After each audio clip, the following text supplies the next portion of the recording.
The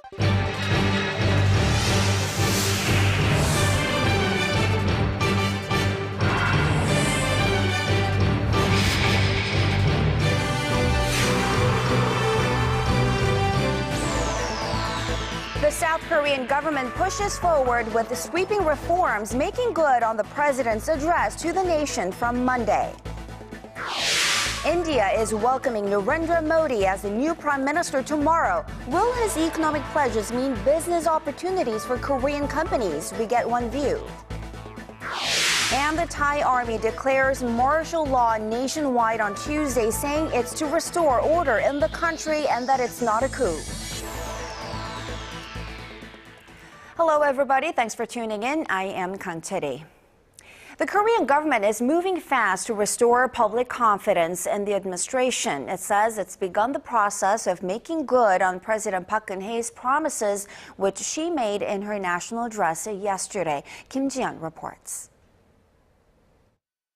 The government wasted no time initiating follow-up measures to President Park Geun-hye's package of remedies to ensure another disaster like the Seoul ferry accident does not happen in the future. As her address wrapped Monday, officials led by Presidential Chief of Staff Kim Ki-chun broke President Park's remedies into 5 main sectors and 27 measures in total. The main sectors are the restructuring of government, reforming how government officials are appointed, proposing a special law to the National Assembly authorizing the establishment of a fact-finding committee into the ferry disaster, the establishment of a national safety ministry, and the establishment of a monument and a People's Safety Day on April 16th, the day of the ferry disaster. President Park singled out corruption as the main factor undermining the country's safety standards, saying it created an atmosphere where the ferry could sink and take so many lives with it. 공직 유관단체 기관장과 감사직에는 공무원을 임명하지 않을 것입니다. 퇴직 공직자의 취업 제한 대상 기관 수를 지금보다 3배 이상 대폭 확대하겠습니다. Prime Minister Chung Eung-won called for all-out efforts Tuesday to revamp the country's safety management system and root out corruption among public officials. A large number of state-run organizations are headed by retired public employees that have worked in firms and organizations related to their former responsibilities. These officials have been described as part of a bureaucratic mafia because of their tendency to have collusive ties with those they were supposed to supervise or regulate. According to the state-run provider of public information, Allio, 51 out of 153 heads of public organizations, or roughly 1/3, could be categorized as bureaucratic mafia.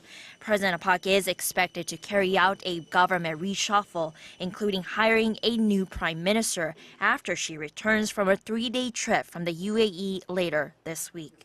Kim Ji-yeon, ARIRANG News. And Korea's lawmakers have started their own process of questioning the government's handling of the ferry disaster, of course. And the prime minister who offered to resign over the disaster was in the hot seat today. Kim Young-gil has more. It's been more than a month since the Seoul ferry capsized and sunk in waters off Korea's southwestern coast, and the nation is still seeking answers about what went wrong that day and in the days leading up to it. Lawmakers opened their first plenary session on Tuesday to ask those very questions, and Prime Minister Chung Eung-won found himself on the receiving end. Ruling's Henry Party lawmaker Yoo Gi-jun questioned whether the captain and crew of the sunken Seoul ferry were qualified for their duties.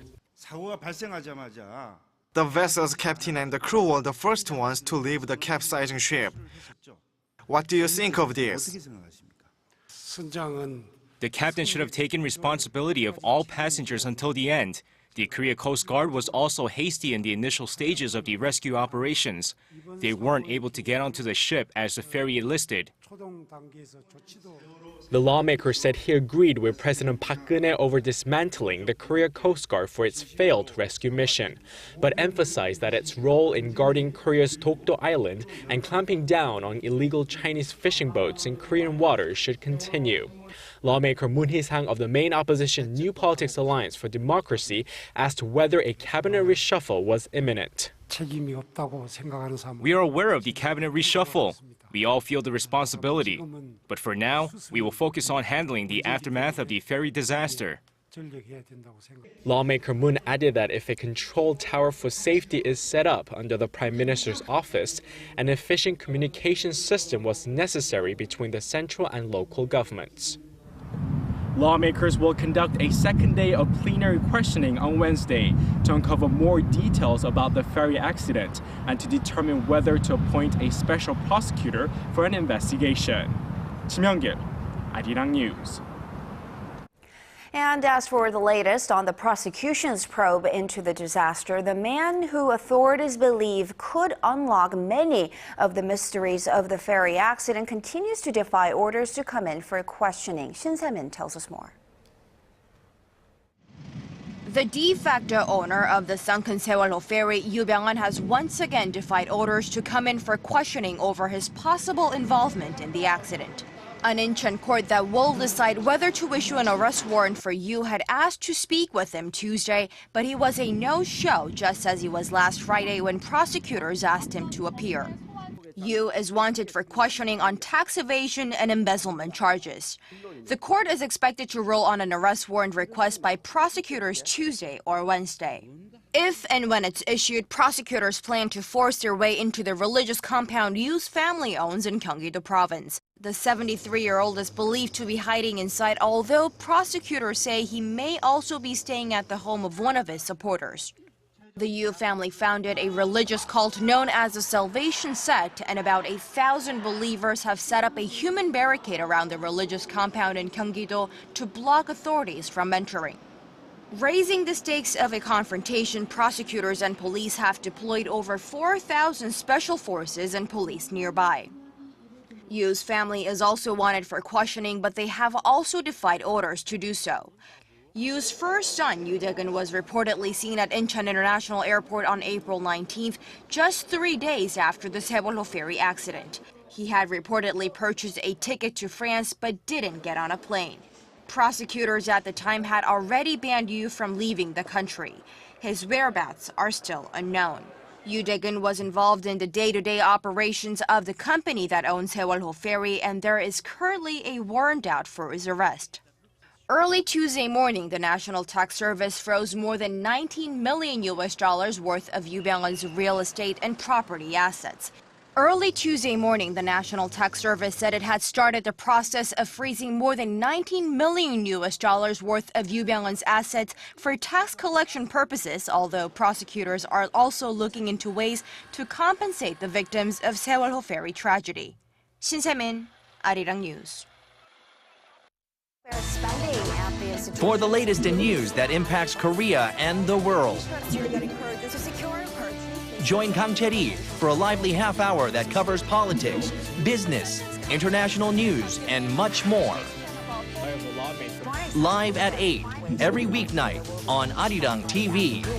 Human Rights Council headquarters in Geneva on Thursday, finding ways to persuade.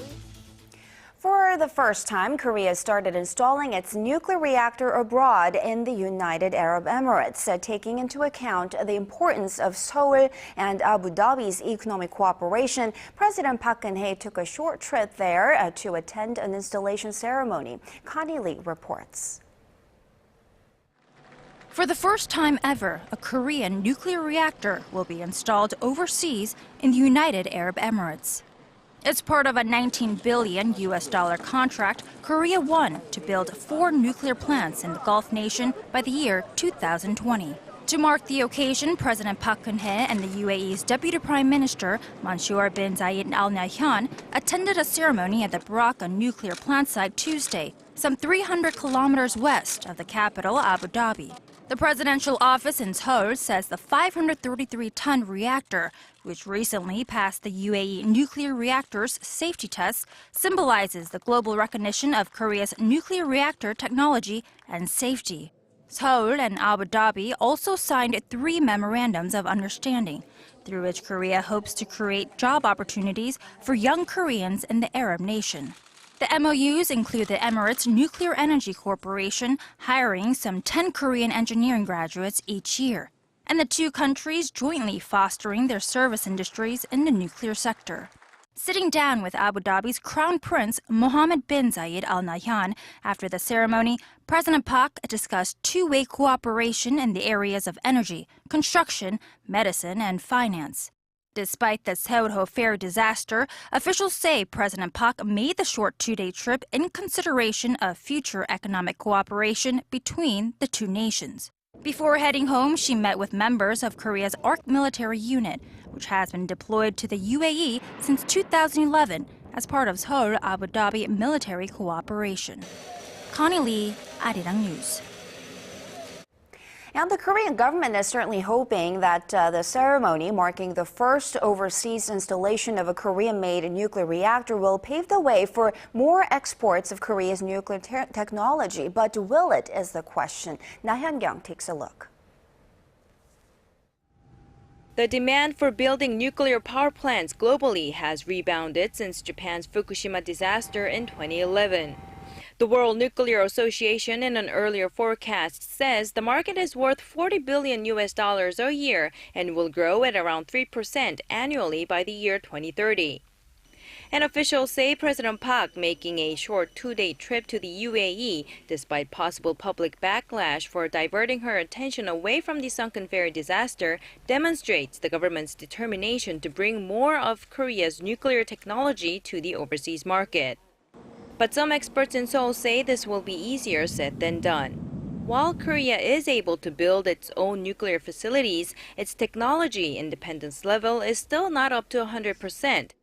And in the meantime, probably over almost 20 years, they've been delving into developing the remaining 5%, which has to do with reactor coolant pumps, man-machine interface system, which is related to main control room, and last but not least, computer code, design code.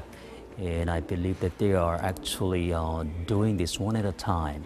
And by this time, the last one that still has to be resolved. That means probably we're 99% done. We got only 1% remaining. Now, is it the same as 100%? I don't think so, because 99% and 100% can make a day and night difference. He also points out that if Korea wishes to win more deals from the international market, it needs the involvement of more than just the state-run Korea Electric Power Corporation, for example, participation from the private sector. That way, it can boost manpower and capital and have a better chance at beating competitors like Areva of France and General Electric of the United States. As for last year's corruption scandals involving nuclear energy officials, local experts say it's imperative that Korea clears its name on the global stage. Once Korea regains trust on top of securing a steady supply chain of uranium requirements, pundits say Korea should have a fair chance at inking more international deals in the future. Na Hyun-kyung, ARIRANG News. Despite signs of a recovery, Korea's share in global trade inched down last year for the first time since 1998. Figures released by the Bank of Korea and the Korea International Trade Association show Korea was 9th in combined imports and exports last year among members of the World Trade Organization. China topped the list, followed by the United States, Germany, and Japan. Korea ranked 12th in 1997, fell 2 notches the following year after a foreign exchange crisis, but had been steadily climbing up the ladder since. Experts attribute the fall to a slump in imports last year, which dipped to 0.7% from a year earlier. Exports are not faring so well either in terms of the global share. Korea's share of exports in the global market came in under the 3% range for the second straight year in 2013. Korea's April producer prices dropped for the 19th straight month on strong Korean won, which pulled down raw material prices. The Bank of Korea said Tuesday that the producer prices fell 0.3% last month from a year earlier. The drop was mostly led by prices of industrial goods that were influenced most by the lower raw material prices. But the prices of service and food products closely linked to average Koreans' spending all rose from a year ago. A growing number of foreigners are coming to Korea not for vacation, but for medical treatment, namely plastic surgery. The number of foreign tourists visiting the country for medical purposes surpassed the 200,000 mark last year for the very first time ever, according to the Health Ministry. That's a jump of nearly 33%, that is, on year. And when they come, they spend money. Foreign patients spent more than $380 million on medical treatment in Korea last year. A quarter of all medical tourists last year came from China, which topped the list, followed by those from the United States, Russia, and Japan.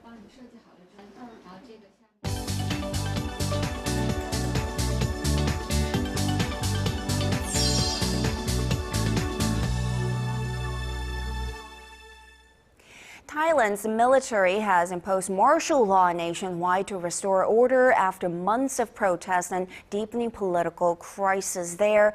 With more on this story, we now go to Paul E. at the News Center. Paul, this announcement by the Thai army has taken the world by surprise, including those in the caretaker government. Has the military made any specific demands at this point? Well, they've been urging everyone to stay calm and have reassured the public that this isn't a coup. But pro- and anti-government protesters have been warned in no uncertain terms not to move around Bangkok. Meanwhile, Korea's foreign ministry is considering issuing a travel warning to Thailand for the safety of Koreans who plan to visit the Southeast Asian country or its nationals there. Our Kwon So-ah has this report. Thailand is under temporary military rule as the army in the early hours of Tuesday morning local time declared nationwide martial law to restore order in the crisis-hit country. To maintain peace and order and bring back peace into all groups and all sides as soon as possible, I used Law Section 2 and 4 on Martial Law 2457 to announce martial law all over Thailand. He denied a military coup was underway, only saying the army needs to take charge of public security. General Prayut also urged people to carry on with their business as usual. Thai public television showed images of soldiers outside broadcast stations in Bangkok Tuesday, announcing that all TV stations were being secured by the military. An aide to the interim prime minister was quoted as saying the move had not been relayed to the government beforehand and that it remains to be seen whether the army chief will agree to stay impartial. The aide added this declaration of martial law was half a coup. Thailand's army has staged 11 coups since the end of absolute monarchy in 1932. The last one occurred in 2006. The declaration of martial law comes 2 weeks after Prime Minister Yingluck Shinawatra was ousted from office, along with 9 cabinet ministers for allegedly abusing their power. Anti-government protesters had wanted Yingluck out for months. The government had scheduled elections for July 20th after earlier polls were cancelled due to mass protests. The next elections are also likely to be boycotted by anti-government protesters who want the remnants of Yingluck's government out and a neutral leader installed. Kwon So-ah, ARIRANG News. And in other story, China has denounced and denied U.S. charges that 5 of its army officers hacked into the computers of American companies. Paul, Beijing has shot back, accusing of double standards, saying this will jeopardize ties between the two countries. That's right. It's another thorn in the already shaky Sino-U.S. relations. It's the first time the U.S. has criminally charged foreign military officers for economic cyber espionage. This represents a shift in the way Washington goes after hackers who attempt to steal American trade secrets. Here's Yoo Byong with the story. China says charges that 5 of its military officers have been engaging in cyber espionage are completely made up. China's foreign ministry on Monday called on the U.S. to immediately withdraw its charges, saying they will only stand to damage U.S.-China relations. In the most immediate sign that they will, Beijing has already said they're suspending the activities of the China-U.S. Cyber Working Group, an initiative agreed on by both countries just 1 month ago. Earlier on Monday, U.S. prosecutors charged 5 Chinese military officers of stealing trade secrets from 5 companies. It's the first time the U.S. has filed such criminal charges against a foreign state. What I think distinguishes this case is that we have a state-sponsored entity, state-sponsored individuals using intelligence tools to gain commercial advantage. And that is what makes this case different. The accused officers belong to Unit 61398 of the People's Liberation Army, a unit long believed to be staffed by thousands of Chinese cyber troops. China denies any involvement, which doesn't come as a surprise to experts. The Chinese have basically 2 responses. One is, we're not spying on you, we don't hack you. And the second one is, in fact, you guys are the biggest hacking empire in the world. We've seen through the Snowden revelations that you are constantly hacking into other countries' networks. You are the big hypocrites, and we are the biggest victims. The landmark case is expected to pave the way for more indictments down the road, and shows that the U.S. is serious about holding foreign governments accountable for cyber attacks. Washington estimates cyber espionage costs the U.S. economy as much as $100 billion a year. Yurian, ARIRANG News. And staying with China, Beijing has rolled out the red carpet for Russian President Vladimir Putin, who arrived in China earlier today for a meeting with his counterpart Xi Jinping. Paul, what's on the agenda for this major summit? Well, ahead of his visit, Putin said cooperation between China and Russia was at its highest level in history. Over the next 2 days, the 2 leaders are expected to sign some 30 agreements to further develop bilateral ties from trade to security issues. China is Russia's largest single trading partner, and Putin's accompanying delegation of business tycoons indicates a push for economic deals. Expectations have been high in recent months that both parties will finalize a natural gas supply contract that is estimated to be worth about $400 billion. The summit also comes as both countries face mounting international criticism. Moscow for its part in the annexation of Crimea and the deepening crisis in Ukraine, and Beijing over its territorial disputes in the South China Sea. Following the summit, the 2 leaders will attend an Asian security conference in Shanghai that will draw up representatives from nearly 40 countries, including UN Secretary General Ban Ki-moon. I see now. Before we let you go, Paul, let's turn to the United States. The Swiss banking giant Credit Suisse has pleaded guilty to helping wealthy Americans evade taxes for nearly a century, and it looks like it's going to have to pay some money for this. That's right, Jenny. The U.S. Justice Department said on Monday that Credit Suisse has agreed to pay more than $2.5 billion in penalties as part of a federal plea deal. This settlement marks a major victory for U.S. authorities as they continue to probe dozens of other Swiss banks for irregularities. Attorney General Eric Holder said Credit Suisse was the largest bank to plead guilty to criminal charges in 20 years. According to the case, the bank helped thousands of U.S. clients to funnel money into secret offshore accounts for decades. Holder added that no financial institution, no matter its size or global reach, is above the law. Course of our painstaking, years-long investigation, the department discovered that Credit Suisse and its subsidiaries engaged in an extensive and a wide-ranging conspiracy to help U.S. taxpayers evade taxes. The bank actively helped its account holders to deceive the IRS by concealing assets and income in illegal, undeclared bank accounts. As part of its agreement with U.S. regulators, Credit Suisse will be able to keep doing business in New York, with top executives also allowed to keep their jobs. In a statement, the bank expressed regret over its misconduct and vowed full compliance in reforming its operations. Chetty? All right, Paul, thank you very much for that update, as always, and we'll see you back here in just about 2 hours.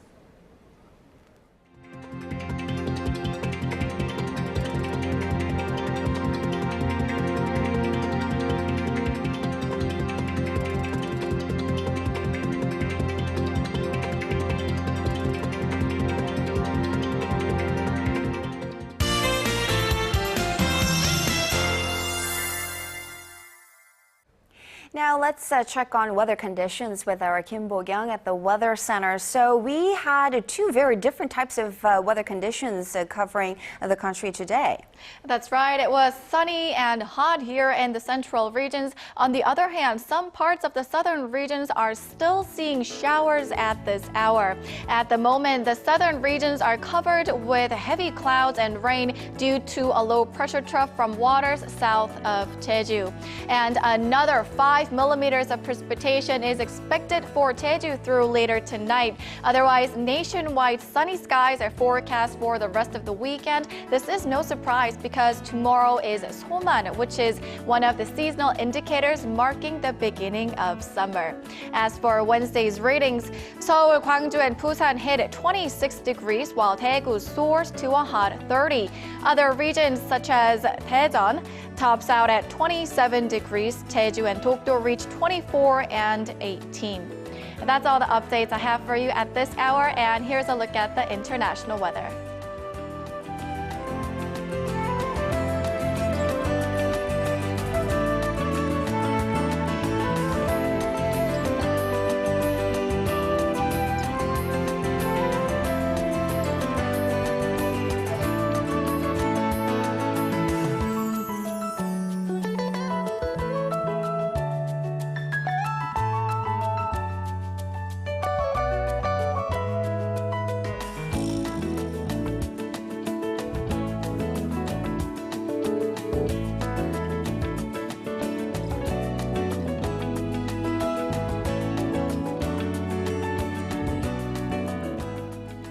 And that's the Tuesday edition of ARIRANG News at 8. Thanks for watching.